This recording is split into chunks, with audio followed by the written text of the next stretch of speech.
Detective Murtaugh sees a mysterious man pull out a weapon in the middle of a police station. He heroically jumps into action to protect and serve and tackle.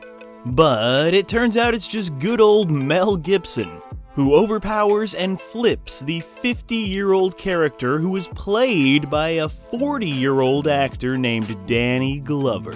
Humiliated and hurt, Danny Glover spits out an iconic line that has grown to define his career. And it's a meme now. I'm too old for this shit. I'm too old for this shit. I'm too old for this. You go first, I'm really too old for this. You go. That's right. Danny Glover was too old for this shit 3 decades ago. And yet, he still goes on. He still continues, keeps on grinding, keeps on crushing, making motion pictures ever since. Some good and, some bad. Well, a lot bad. But he's always good in them. But yeah, maybe Danny Glover is too old for this shit, if that shit is good movies. Oh, I kid. I just kid. JK, LOL, what the fuck, yeah! Glover may not have any Oscars, or surprisingly a single nomination, but he did get a late start in his career, having broken into the industry in his 40s. So yeah, he was too old for this shit when he started. So what has this actor, who is now on the cusp of his 80s, doing now? He's certainly not retired. But yeah, how has he been spending his years? What the fuck has he been doing instead of giving us Lethal Weapon 5? Or at least a Danny Glover Arnold Schwarzenegger buddy cop Predator sequel? I would even settle for a Wes Anderson cameo by now, actually. So yeah, let's find out what the fuck happened to Danny Glover. No, he's not related to Donald. But to truly understand what the fuck happened to Danny Glover, we must begin at the beginning, and the beginning began when he was born on his birthday, 1946, San Francisco.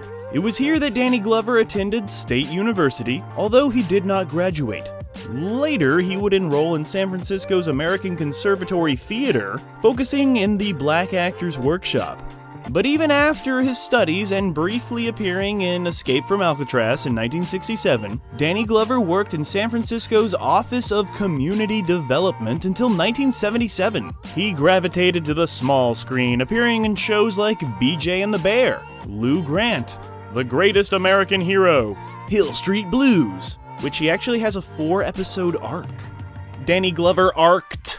Danny Glover would balance his early acting days on screens both big and small and the stage, appearing in the 1981 comedy Choo Choo and the Philly Flash, followed by the drama Deadly Drifter in 1982. He was also in a production of Master Harold and the Boys, and the 1983 miniseries Chiefs, earning praise for his supporting turn. In 1984, brought Iceman, and more importantly, the role of a drifter in Places in the Heart, which he would later say was his most precious role, and sort of a tribute to his ancestors, as he was the great-grandson of slaves. This ties directly into what would eventually be Danny Glover's defining trait, outside of acting, his activist work, participating in many protests and joining many causes, and just doing the best he can for what he believes in, trying to make the world a better place. Trying so hard that he became a character in Team America.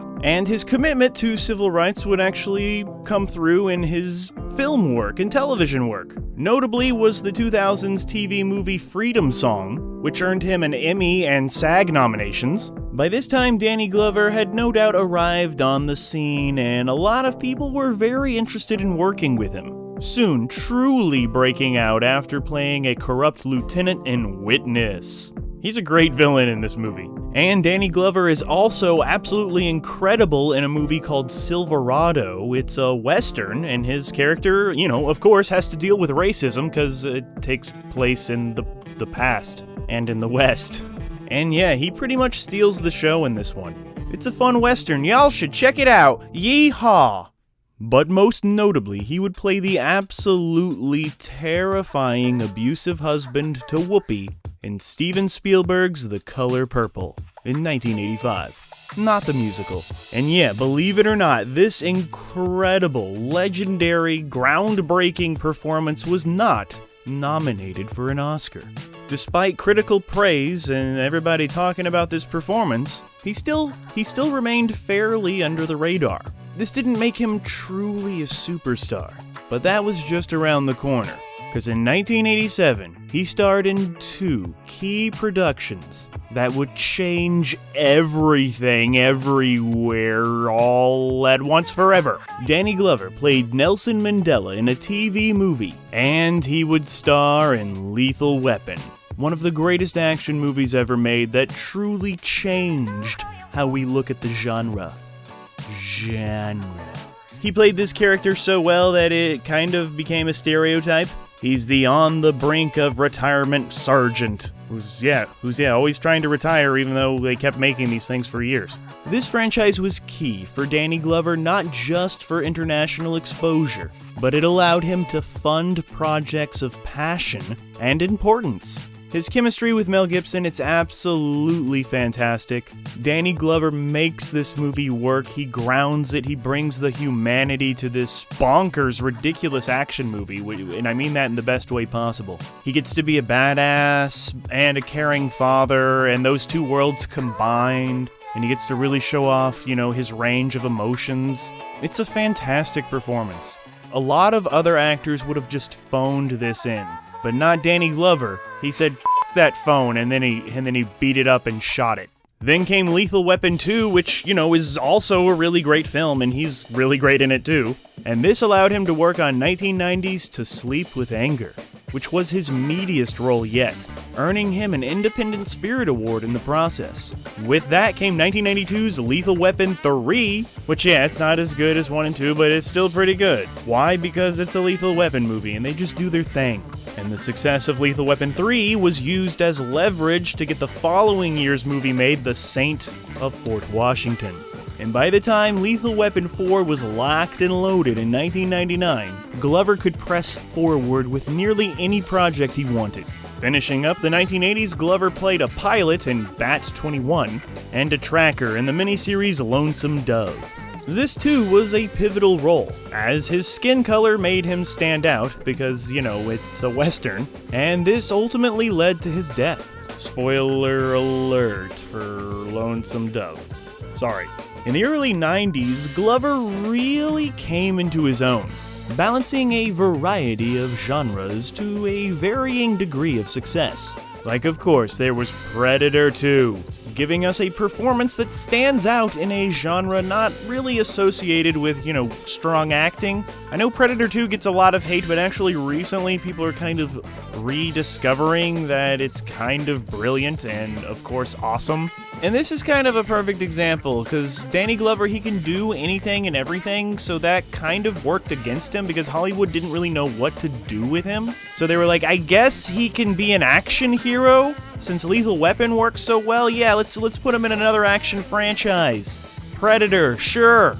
And he's absolutely amazing in this, and it would have been really interesting to see Danny Glover take more of an action star path in his career. But instead he took a lot of different paths, and you know what, I respect that. Just like I respect the movie Predator 2. It is a good movie. In 1991, there was also Flight of the Intruder, and a crime flick called A Rage in Harlem, and an ensemble drama, Grand Canyon, and a kind of terrible comedy with Martin Short called Pure Luck. There was 1993's Bofa, and he appeared in the miniseries Queen. He was also really, really good in Buffalo Soldiers, which is a film about Buffalo Soldiers. It's one of those movies your dad watches in the afternoon when it plays on TNT. So now was the time in his career when he would start to do more family-friendly material. Stuff like Angels in the Outfield and Operation Dumbo Drop, based on a true story of when soldiers dropped Dumbo. Such fare would carry over the next couple years with stuff like Gone Fishin' and some pretty great voice performances in The Prince of Egypt and Ants. He plays the tough soldier ant. Barbosa, I think his name is. Why do I remember that? I don't know.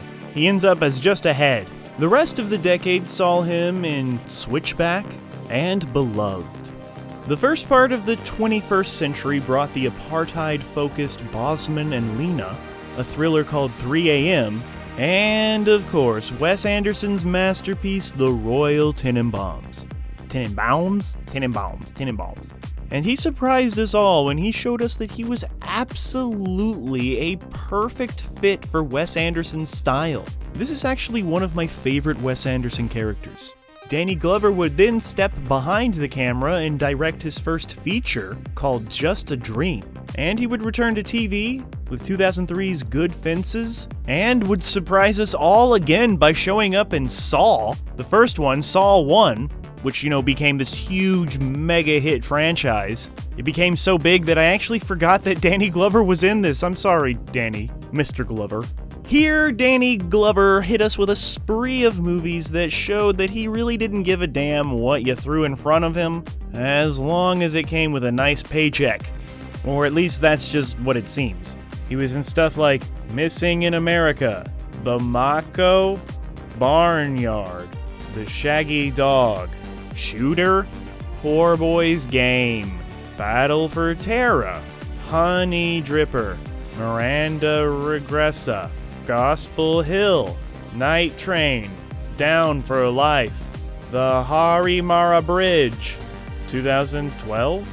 But he did appear in ER. And yeah, we're kind of being a little hard on Danny Glover here. Actually, in between a lot of this stuff, there were a few interesting projects, like the Michel Gondry film Be Kind, Rewind. He got to play around and have some fun there, I guess. There's a movie called Blindness. I think it's directed by the City of God guy, and I always thought it was underrated. Give it a try. Watch Blindness again, with your eyes. Of course, there was Dreamgirls, which got a lot of Oscar love, but none for Danny. And in 2005, he worked with master filmmaker / crazy person Lars von Trier in a film called Manderley. It's like a Dogville type movie where they take away the set and the actors are just kind of working in a black void. Why does he do this? So you can focus on what's important. And because art, and because shut up. And so yeah, just the fact that Danny Glover was in this showed that he still cares about experimenting as an artist. I think they sacrificed a cow on set or something, but I don't know. Rumors, don't trust me. But yeah, how about the next decade? Danny Glover would kick off 2010 by appearing in, ready for this, 10 movies. There he is in Death at a Funeral, but what's he doing co-starring with John Cena in Legendary? And listen to him here, voicing some canines, some pooches, some dogs, and Alpha and Omega. And you could watch him playing the principal in something called I Want to Be a Soldier. And more. The rest of the decade seemed kind of like just padding. He had 2 movies in 2011, 3 movies in 2012, 7 movies in 2013, 8 movies in 2014. I'm not exactly sure what the he was doing in 2015, and he had 9 movies in 2016. And more than a dozen total to round out the decade. And out of all of those movies that Danny Glover was in the past couple of years, I only really feel like I need to mention Sorry to Bother You, which is an exciting, thought-provoking, fun little ride of a movie. And there's a beautiful little picture called The Last Black Man in San Francisco in 2019. It has a cast full of amazing actors, and Danny Glover is one of them and does stand out in this movie called The Last Black Man in San Francisco. And hey, guess what? Danny Glover is a black man who is from San Francisco. Art and life, man. And actually, it was really fun to see him in that Jumanji sequel. He popped up and you were like, oh, there's Danny Glover! I remember him. But yeah, the rest of the stuff on his filmography recently has done nothing for his reputation. It was like he was, I don't know, dare we say it, too old for this shit. Before we continue with our video, here's a reminder to click the Store tab on any of our JoBlo channels and browse our collection of the latest and freshest designs in our merch store. Go get you some. But we have to say that Danny Glover's true interests were elsewhere, sometimes even behind the camera. Usually for the sake of social awareness / social justice / artistic expression and meaning, like 2008's Trouble in the Water, 2011's The Black Power mixtape, and Uncle Boom Me in 2011. Once somebody walked right up to Danny Glover and they asked him, "Hey Danny Glover, do you try to be the best citizen you could be?" And then Danny Glover responded with this quote. He said, "I try to be the best citizen I could be." So yeah, Danny Glover, he never gave up on his fight for civil rights and equality and, fighting injustice, standing up for causes he believes in. He's done quite a few impressive things, like serving as a UN Goodwill Ambassador for Brazil. He too was a UNICEF ambassador, and yeah, he was also in Team America. In 2004, while protesting against violence and hostility in Sudan, Danny Glover was arrested for disorderly conduct. While in 2011, he actively protested in support of labor unions, and he also spoke directly in support of the American Postal Workers Union, which is fitting because both of his parents were postal workers. So yeah, maybe a lot of us have a hard time coming up with a really good example of a really good Danny Glover movie that has come out, recently. It's hard to really think of a significant on-screen role in close to 2 decades. The occasional small role exception. But cinema has given back to him. He recently received a humanitarian award for outstanding contributions to humanitarian causes, and it was very telling that in Danny Glover's speech, he barely mentioned film. He just talked about his charity and activist work. It's almost like the dude cares more about humans than movies, which is a beautiful thing. So yeah, no one should give a about what the happened to Danny Glover, because he's doing just fine. But yeah, come on, give us Lethal Weapon 5. You and Mel Gibson can direct. A buddy cop movie, but behind the scenes and in front of. I'll personally give you a humanitarian award for doing that. Or another Predator movie, just saying.